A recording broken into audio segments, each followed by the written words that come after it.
భారతీయ సినీ పరిశ్రమలో craziest project Ramayana ఇప్పుడు అందరి దృష్టిని ఆకర్షిస్తోంది. భారీ బడ్జెట్తో రూపొందుతున్న ఈ సినిమాలో రాముడిగా రణ్బీర్ కపూర్, సీతగా సాయి పల్లవి నటిస్తున్న విషయం తెలిసిందే. అలాగే రావణుడి పాత్రలో యశ్ నటిస్తుంటే హనుమంతుడిగా సన్నీ డియోల్ కనిపించనున్నారు. ఇక ఈ ప్రాజెక్టుకు సంబంధించిన ఆసక్తికర విషయాలను ఎప్పటికప్పుడు మేకర్స్ పంచుకుంటున్నారు. ఈ క్రమంలో తాజాగా కీలక పాత్రలు పోషించిన రణ్బీర్ కపూర్, సాయి పల్లవిని తీసుకోవడం వెనుక ఉన్న కారణాన్ని మేకర్స్ వెల్లడించారు. రాముడిగా రణ్బీర్ను తీసుకోవడానికి కారణం ఆయన గొప్పగా నటించే నైపుణ్యం, ప్రశాంతమైన వ్యక్తిత్వం అని తెలిపారు.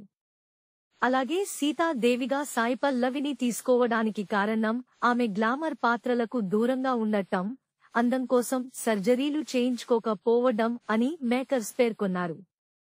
కృత్రిమం కన్నా సహజాందమే బాగుంటుందనే సందేశం ఇచ్చినట్లు ఉంటుందని టీం రామాయణ తెలిపింది.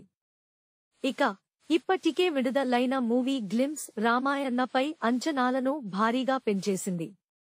ఈ చిత్రం 2 భాగాలుగా రానున్న విషయం తెలిసిందే. ఇందులో భాగంగా మొదటి పార్ట్ 2026 దీపావళికి విడుదల కానుంది. అలాగే రెండో పార్ట్ 2027 దీపావళికి వస్తుందని ఇప్పటికే మేకర్స్ ప్రకటించారు. Please subscribe BCN channel. Please subscribe BCN channel. ఇందులో మీకు కావాల్సిన అన్ని రకాల హంగులు ఉంటాయి. Hi, this is MM Sri Lanka. Please subscribe to BCN channel.